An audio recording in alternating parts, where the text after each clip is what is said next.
Selamat pagi Bapak Ibu guru sekalian. Kami dari kelas 12-2 kelompok 3. Pada kesempatan kali ini akan mempresentasikan tentang makalah yang sudah kami buat. Yang masuk ke bab 1 yaitu latar belakang. Virus COVID-19 atau yang biasa kita kenal dengan sebutan corona merupakan virus yang biasanya ditemukan pada hewan. Namun pada akhir bulan Desember 2019 terdapat pasien yang bernama Wei Guishan yang merupakan penjual udang di sebuah pasar seafood Huanan di kota Wuhan yang didiagnosis menderita penyakit mirip SARS, dan setelah dites ternyata pasien tersebut terkena virus corona. Terdapat teori awal yang mengatakan bahwa pasien tersebut terjangkit virus corona dari pasar tempatnya bekerja. Namun, hingga sekarang masih tidak ada kejelasan awal mula virus ini. Setelah beberapa pasien dari kota Wuhan tersebut dinyatakan positif virus corona, virus ini pun menyebar dengan sangat cepat dan telah menyebar hampir ke semua negara hanya dalam waktu beberapa bulan saja. Bahkan pada 27 September 2020, tercatat ada lebih dari 34 juta kasus di dunia dan total kematian berada pada angka 1 juta jiwa. Lalu di Indonesia sendiri, sekarang sudah ada hampir 300.000 orang yang terkena virus ini. Dari total kasus yang sudah ada, dapat kita simpulkan bahwa virus ini terbilang sangatlah mudah untuk menyebar. Berbagai macam berita mengatakan virus ini menyebar melalui tetesan kecil atau droplet dari hidung atau mulut ketika seseorang bersin, batuk, dan bahkan saat berbicara. Droplet tersebut akan menempel pada sebuah benda yang kemudian akan dipegang oleh seseorang. Lalu orang tersebut menyentuh mulut ataupun mata mereka. Dan dari situlah virus corona masuk ke dalam tubuh kita. Setelah masuk ke Indonesia, virus ini pun menyebar dengan sangat cepat, seperti di beberapa negara lain.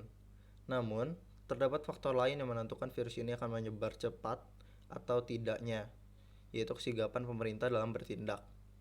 Lalu di Indonesia sendiri, setelah beberapa saat, pemerintah mulai bertindak untuk mencegah penyebaran virus ini, yaitu dengan mengadakan yang namanya pembatasan sosial berskala besar, atau yang biasa disingkat PSBB. PSBB merupakan pembatasan sosial berskala besar yang berfungsi mengatasi pandemi yang ada di Indonesia pada saat ini. Pembatasan ini sesuai dengan namanya membatasi interaksi sosial, dengan contohnya membatasi aktivitas di sekolah, tempat hiburan, tempat ibadah, dan yang lainnya. Harapannya, PSBB ini dapat menurunkan jumlah orang yang terinfeksi virus corona. Mula-mula, pemerintah menerapkan PSBB pada bulan April di DKI Jakarta. Dilihat dari jumlah orang yang terinfeksi, belum ada hasil yang pasti apakah pembatasan ini berguna atau tidak. Penyebaran virusnya dari hari ke hari belum menunjukkan tanda-tanda stabil ataupun menurun. Namun, Doni Monardo, yaitu Ketua Pelaksana Gugus Tugas Percepatan Penanganan COVID-19, mengatakan bahwa sejak diterapkannya pembatasan sosial berskala besar, pasien rawat inap di rumah sakit menurun secara signifikan. 5 hari setelah DKI Jakarta, Wakil Wali Kota Bogor, Dedi Raci, mengatakan bahwa pemerintah Kota Bogor ingin melakukan PSBB bersamaan dengan 4 wilayah lainnya di Jawa Barat. Menurutnya, pemberlakuan PSBB di Kota Bogor tidak akan jauh berbeda dengan pemberlakuan PSBB di DKI Jakarta, yakni adanya penerapan sanksi bagi yang melanggar. Namun, berbeda dengan DKI Jakarta, di Kota Bogor pembatasan sosial ini seperti dianggap tidak ada. Pelanggaran kendaraan makin meningkat, banyak warga yang ingin pulang kampung, dan juga ada berita tentang pasar anyar yang sangat penuh pada saat diterapkannya pembatasan sosial ini. Setelah PSBB mulai diterapkan di beberapa kota, pada akhir bulan April 2020 pembatasan ini pun mulai diterapkan pada kota Bandung. Namun, masalah utamanya berdasarkan evaluasi pembatasan sosial dari kota lain, apakah penerapan PSBB di kota Bandung ini dapat membuat penyebaran virus ini melambat? Oleh karena itu, dibuatlah karya ilmiah mengenai pengaruh penerapan pembatasan sosial berskala besar terhadap kasus positif COVID-19 di Bandung pada bulan Mei 2020. Lalu, kelompok kami pun membuat rumusan masalah menjadi 3 bagian, yaitu yang pertama, bagaimana penerapan PSBB di Bandung. Yang kedua, bagaimana pengaruh PSBB dalam mencegah penyebaran virus corona. Yang ketiga, bagaimana penerapan PSBB terhadap kasus positif COVID-19. Lalu, tujuannya yang pertama yaitu untuk mengetahui cara penerapan PSBB yang dilakukan di Bandung. Yang kedua, untuk mengetahui pengaruh adanya PSBB dalam mencegah penyebaran virus corona. Lalu yang terakhir, untuk mengetahui kasus positif COVID-19 setelah dilakukan penerapan PSBB. Bab 2 Kajian Teori. Virus corona pertama kali ditemukan pada tahun 1960-an. Virus corona ini berasal dari bahasa Latin yang memiliki pengertian mahkota. Hal tersebut dikarenakan virus corona memiliki bentuk yang besar dan bulat menyerupai sebuah mahkota. Pada manusia, virus corona dapat menyebabkan infeksi saluran pernafasan yang umumnya akan menjadi pilek dan batuk yang gejalanya sama dengan penyakit SARS maupun MERS. Namun, sifat dari penyakit corona ini lebih mematikan menurut Pusat Bahasa Departemen Pendidikan Republik Indonesia tahun 2020. Sedangkan, virus corona pada hewan, terutama sapi dan babi, akan menyebabkan diare. Hingga saat ini belum ditemukannya vaksin yang dapat menyembuhkan maupun mengobati virus corona. Virus corona ini terbagi menjadi dua tipe, yang diantaranya tipe S dan tipe L. Hal ini disampaikan para ilmuwan dalam sebuah penemuan untuk mengembangkan vaksin, yang dimana tipe S adalah tipe yang lebih dulu ada, tampaknya tidak terlalu menular dan lebih ringan.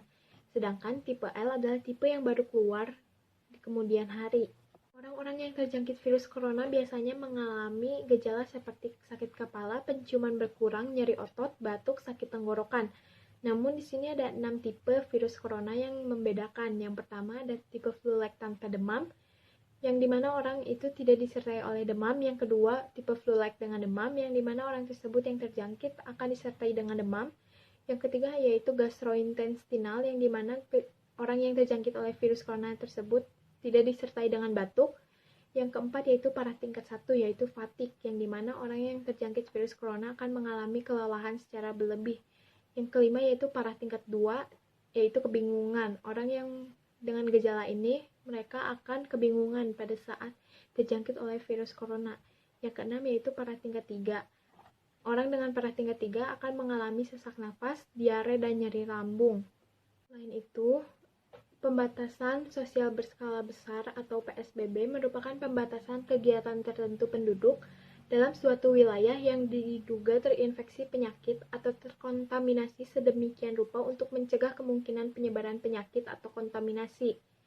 PSBB ini memiliki tujuan untuk mencegah kemungkinan penyebaran virus corona supaya tidak menyebar lagi. Namun dengan diadakannya pembatasan sosial berskala besar ini memiliki 4 manfaat, yang diantaranya kualitas udara dapat membaik, solidaritas meningkat, munculnya relawan COVID-19, dan kepedulian tinggi terhadap tenaga medis. Selama diberlakukannya pembatasan sosial berskala besar, pemerintah menerapkan beberapa larangan yang harus dipatuhi oleh masyarakatnya. Salah satunya itu seluruh kegiatan publik dan kegiatan kemasyarakatan harus ditunda. Kegiatan publik dan kegiatan kemasyarakatan itu kegiatan kayak kumpul-kumpul bareng teman, bareng sahabat, bareng keluarga besar, ataupun misalnya kayak rapat, apapun itu tidak diperbolehkan. Selain itu juga adanya pelaksanaan keagamaan dilakukan di rumah dan dihadiri keluarga terbatas. Jadi bagi masyarakat yang mau melakukan ibadah, mereka melakukannya di rumah dan bukan di tempat ibadahnya untuk mencegah penyebaran virus COVID-19 ini. Pelaksanaannya tuh biasanya lewat streaming, lewat YouTube. Selain itu juga sekolah dilakukan secara daring di rumah. Jadi kita tuh sebagai murid tuh, jadi kita nggak pergi ke sekolah, tapi pembelajarannya tuh kita lakuin di rumah, kita ngerjain tugas di rumah, terus ngumpulinnya juga lewat Google Class, dan kalau mau bertatap muka dengan guru kita tuh lewat Google Zoom atau Google Meeting. Selain itu juga transportasi dibatasi. Jadi transportasinya tuh ada beberapa transportasi yang dibatasin di jalan-jalan tertentu biar penyebaran virus COVID-19-nya tuh di situ berkurang. Karena biasanya ada beberapa jalan-jalan yang biasanya banyak orangnya dan itu tuh bisa menghasilkan penyebaran COVID-19-nya makin cepat. Selain itu juga ada tempat hiburan yang ditutup. tempat hiburan ini masuk tuh kayak karaoke, kafe, mall, bioskop. Tempat-tempat hiburan kayak gitu tuh ditutup dulu karena dianggap berbahaya dan dapat meningkatkan penyebaran virus COVID-19 jadi lebih cepat. Selain itu juga adanya pesan antar makanan. Jadi kita tidak diperbolehkan makan di tempat, makan di restoran secara langsung, tapi kita memesan lewat aplikasi seperti Gojek, Grab, agar terhindar dari COVID-19. Soalnya kadang alat-alat makannya kalau kita makan secara langsung di tempatnya, di restorannya, kadang alat makanannya tuh gak bersih, kadang masih kotor bekas orang lain, jadi lebih steril makan di rumah. Selain itu juga kalau kita makan di restoran, kalau kita buka masker, penyebaran COVID-19-nya tuh bisa lewat dari mulut, dari semburan dari ludah kita ke orang yang di dekat kita. Jadi itu dianggap berbahaya dan itu dilarang oleh pemerintah. Selain itu juga diberlakukannya WFH. WFH itu singkatan dari work from home. Jadi rekan-rekan kantor gitu gak diperbolehkan bertemu di kantornya, tapi diperbolehkan untuk mengerjakan tugasnya di rumah.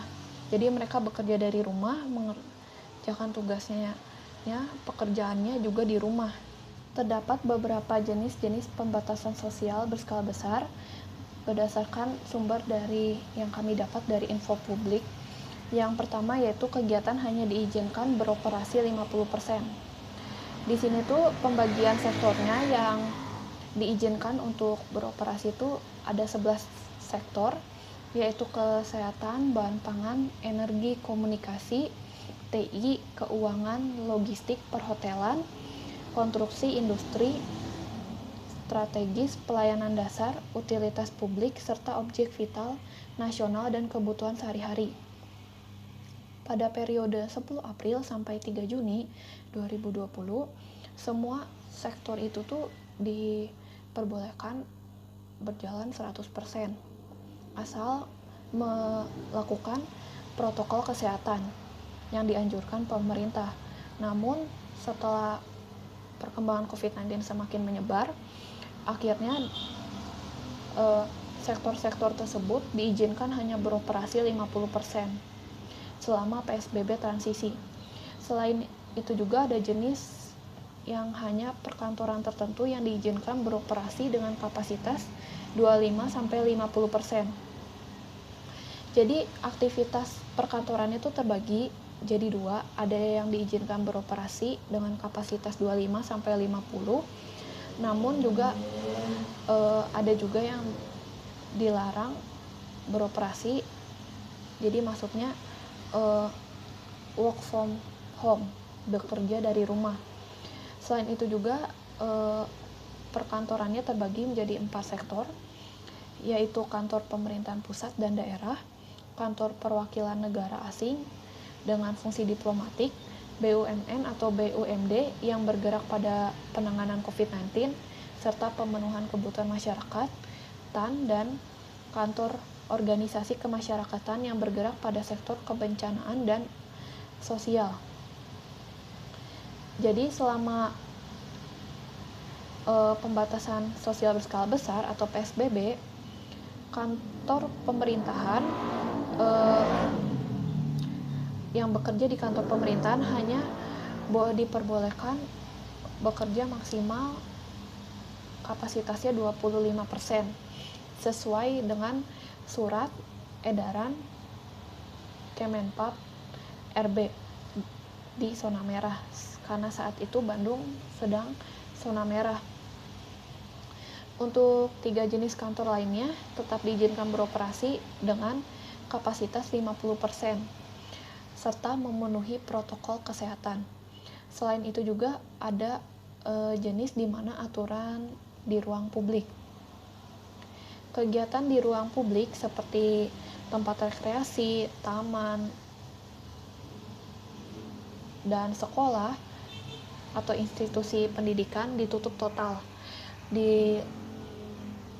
Berlakukan hanya di rumah, belajar dari rumah, dan ditutup. Sedangkan kayak tempat perbelanjaan, pasar, minimarket, supermarket diperbolehkan beroperasi dengan kapasitas 50%. Sementara rumah ibadah diizinkan beroperasi sama juga kayak minimarket, supermarket, yaitu 50%, dengan catatan hanya dibolehkan digunakan oleh warga setempat, jadi warga yang tinggal di lingkungan tempat ibadah tersebut. Untuk akad nikah, pernikahan juga diperbolehkan, namun hanya pengurusan surat-surat di kantor urusan agama atau KUA. Selain itu juga ada jenis aturan pembatasan mobilitas, pembatasan ganjil genap yang berlaku selama masa transisi, namun kini tidak lagi diberlakukan oleh pemerintah karena penggunaan kendaraan pribadi itu hanya mengangkut 2 orang per baris, kecuali berdomisili di alamat yang sama. Selama masa PSBB berlangsung, kami mendapatkan berupa data kumulatif kasus harian COVID-19 dan PDP aktif dari sumber berita Satu Research. Di dalam data kumulatif tersebut tercatat dari tanggal 14 April sampai 28 Mei terdapat kumulatif COVID-19-nya 24.538, PDP aktifnya 13.250, terus semakin meningkat, semakin naik, sampai PDP aktifnya COVID-19 37.788. Dari data kumulatif ini, kita menarik kesimpulan bahwa PDP atau pasien dalam pantauan COVID-19 semakin bertambah seiring berjalannya PDP aktif yang sedang mengalami perawatan di rumah sakit rujukan. Selama masa PSBB berlangsung, bahkan sebelum PSBB berlangsung, ketika mulainya penyebaran COVID-19, pemerintah tuh menganjurkan setiap orang untuk melakukan cuci tangan, biar penyebarannya tuh nggak semakin meningkat lewat tangan kita, karena tangan tuh anggota tubuh yang sering kita gunakan, misalnya megang sesuatu, itu tuh banyak, kadang kita nggak tahu banyak kumannya atau apanya. Jadi dengan adanya virus COVID-19 ini, pemerintah menganjurkan buat kita cuci tangan, biar misalnya kita habis megang sesuatu tuh, terus kita megang anggota badan kita, misalnya muka atau apapun tuh, kan jadi virusnya nyebar. Dengan cuci tangan tuh virusnya tuh jadi gak menyebar. Terus selain itu juga kalau nggak cuci tangan, misalnya di tempat kita tuh nggak ada air, misalnya kita lagi ada di luar dan nggak ada tempat buat cuci tangan, kita juga bisa pakai hand sanitizer. Hand sanitizer juga tidak seampuh cuci tangan, namun dapat menghilangkan virus-virus di tangan kita. Namun menurut saya lebih baik itu mencuci tangan. Dalam penyusunan karya ilmiah kami menggunakan hipotesis jenis komparatif, yang dimana hipotesis jenis komparatif adalah hipotesis yang dapat didefinisikan sebagai dugaan atau jawaban sementara terhadap rumusan masalah yang mempertanyakan perbandingan antara dua variabel penelitian. Oleh karena itu, adanya H0 sebagai hipotesis awal kami dan HA sebagai hipotesis akhir. Adapun dua perbandingan variabel yang kami gunakan, yang pertama yaitu variabel pertama pengaruh pembatasan sosial berskala besar atau PSBB bulan Mei 2020 di Bandung, dan variabel kedua yaitu pengaruh pembatasan sosial berskala besar bulan April 2020 di Bandung. Karena itu, adapun hipotesis yang telah kami buat sebagai berikut. H0, pengaruh pembatasan sosial berskala besar ataupun PSBB di Bandung terhadap angka positif corona bulan Mei sama dengan bulan April. Untuk HA, pengaruh pembatasan sosial berskala besar ataupun PSBB di Bandung terhadap angka positif corona bulan Mei tidak sama dengan bulan April. Untuk tujuan penelitian kami itu terdiri dari dua, yaitu mengetahui cara penerapan pembatasan sosial berskala besar atau PSBB yang dilakukan di Kota Bandung. Yang kedua, mengetahui pengaruh adanya pembatasan sosial berskala besar dalam mencegah penyebaran virus corona dan untuk mengetahui kasus positif COVID-19 setelah dilakukan penerapan pembatasan sosial berskala besar. Waktu dan tempat penelitian kami yaitu waktu kami melakukan penelitian pada bulan Mei tahun 2020. Tempat penelitian kami yaitu di Kota Bandung. Kemudian untuk populasi, kami mengambil populasinya yaitu dari Kota Bandung sendiri, terdiri atas 30 kecamatan.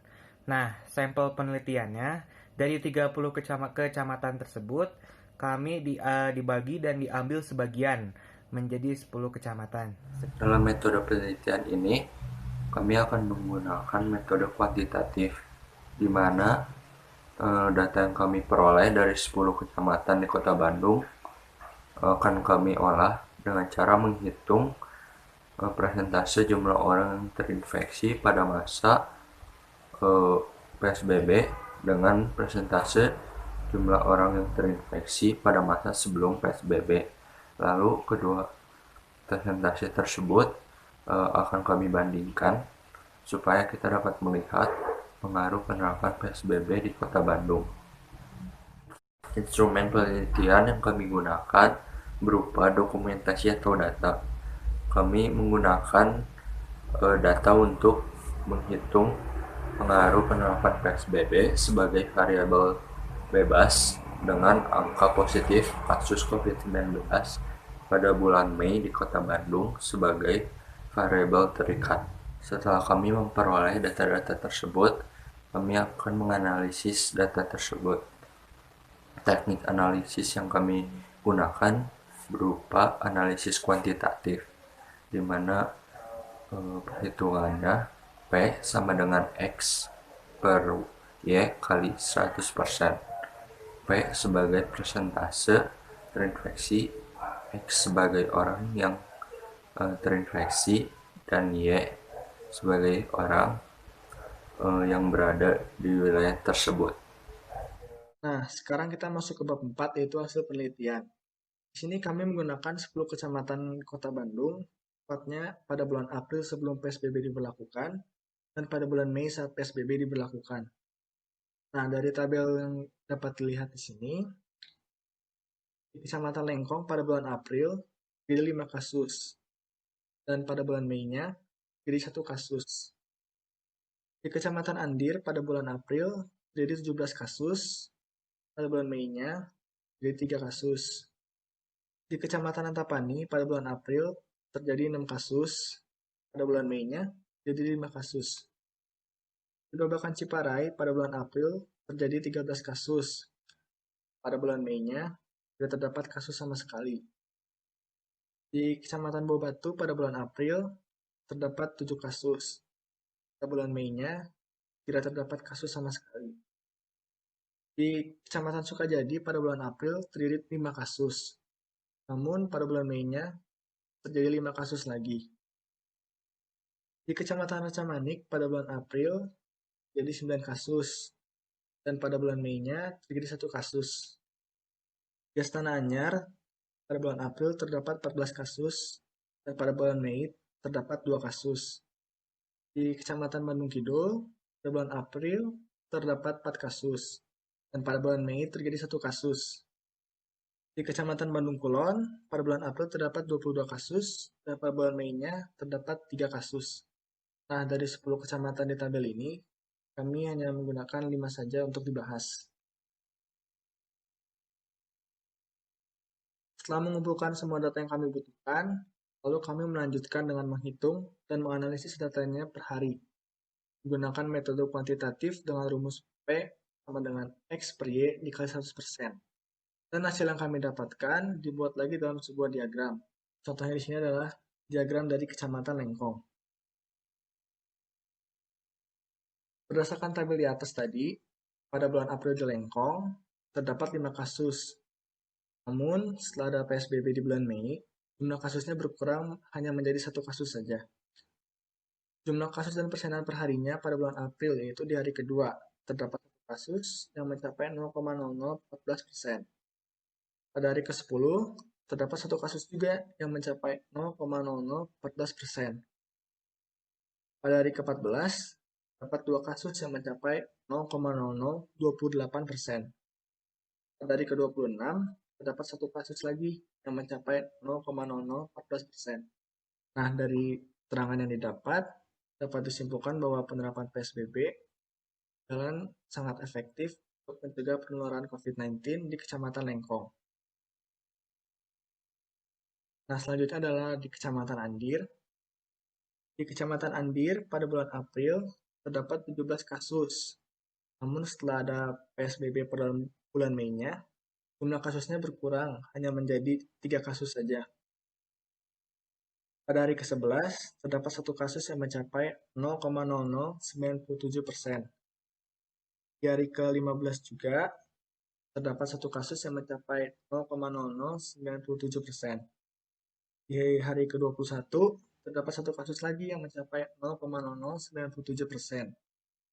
Nah, dari keterangan ini dapat disimpulkan bahwa penerapan PSBB untuk mencegah COVID-19 di Kecamatan Andir berjalan sangat efektif. Sekarang kita akan membahas Kecamatan Antapani. Di PowerPoint kali ini telah tersedia adanya diagram yang kami ambil dari hasil perhitungan metode kuantitatif. Dari data yang telah kami kumpulkan, Kecamatan Antapani terdiri dari 74.557 jiwa. Penerapan pembatasan sosial berskala besar atau PSBB dianggap masih kurang efektif dalam mengurangi kasus COVID-19 ini. Karena dari bulan sebelumnya, bulan April terdapat 6 kasus dan di bulan Mei terdapat 5 kasus. Pada bulan Mei terjadi pada hari ke-11, terdapat 1 kasus mencapai 0,0013%. Lalu pada hari ke-15 terdapat 1 kasus mencapai 0,0013%. Dan pada hari ke-17 terdapat 3 kasus yang mencapai 0,004%. Dari hasil yang kami dapatkan tersebut, kami dapat menyimpulkan bahwa penerapan sosial berskala besar atau PSBB di Kecamatan Antapani masih kurang efektif dalam menekan penurunan angka positif COVID-19. Kemudian kami akan membahas Kecamatan Babakan Ciparai. Berikut merupakan diagram yang telah kami buat yang dibuat berdasarkan perhitungan metode kuantitatif. Kemudian menurut data, Kecamatan Babakan Ciparai terdiri dari 109.765 jiwa. Pembatasan penerapan sosial berskala besar atau PSBB dapat dibilang sangat efektif di kecamatan tersebut dan sangat mempengaruhi dalam usaha mengurangi penularan COVID-19. Di bulan Mei tidak ada kasus positif COVID-19 sama sekali, meskipun yang sebelumnya ada 13 kasus di bulan April. Dari data-data yang telah kami kumpulkan tersebut, kami dapat menyimpulkan bahwa penerapan pembatasan sosial berskala besar atau PSBB di Kecamatan Babakan Ciparai dapat dibilang sangat efektif dalam menekan penurunan angka positif COVID-19. Kemudian kita akan membahas Kecamatan Buah Batu. Berikut merupakan diagram yang telah kami buat berdasarkan penghitungan dari metode kuantitatif. Kemudian, berdasarkan data yang telah kami kumpulkan, Kecamatan Buah Batu terdiri dari 90.185 jiwa. Jumlah kasus sebelum penerapan pembatasan sosial berskala besar atau PSBB ada 7 kasus. Namun, setelah diberlakukannya penerapan pembatasan sosial berskala besar atau PSBB, kasus berkurang menjadi 0 atau tidak ada sama sekali.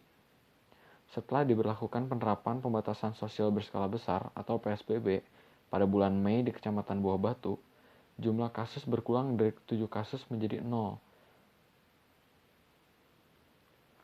Berdasarkan data yang telah kami kumpulkan, penerapan pembatasan sosial berskala besar di Kecamatan Buah Batu menunjukkan hal yang positif karena jumlah positif COVID-19 mengalami penurunan. Jadi, kesimpulan yang dapat kami ambil dari bab 4 ini adalah penerapan pembatasan sosial berskala besar atau PSBB dapat dibilang cukup efektif dalam pengurangan penyebaran virus COVID-19 di Kota Bandung. Banyak wilayah sudah mendapatkan penurunan angka yang cukup signifikan. Namun, ada pula yang angka sebelum dan sesudah penerapan PSBB itu tidak berubah atau sama. Jadi, semua kembali lagi kepada masyarakatnya masing-masing. Karena ketika pemerintah melakukan pembatasan, namun mereka tidak mengikutinya secara sungguh-sungguh, hasil yang akan didapatkan tentu tidak akan efektif.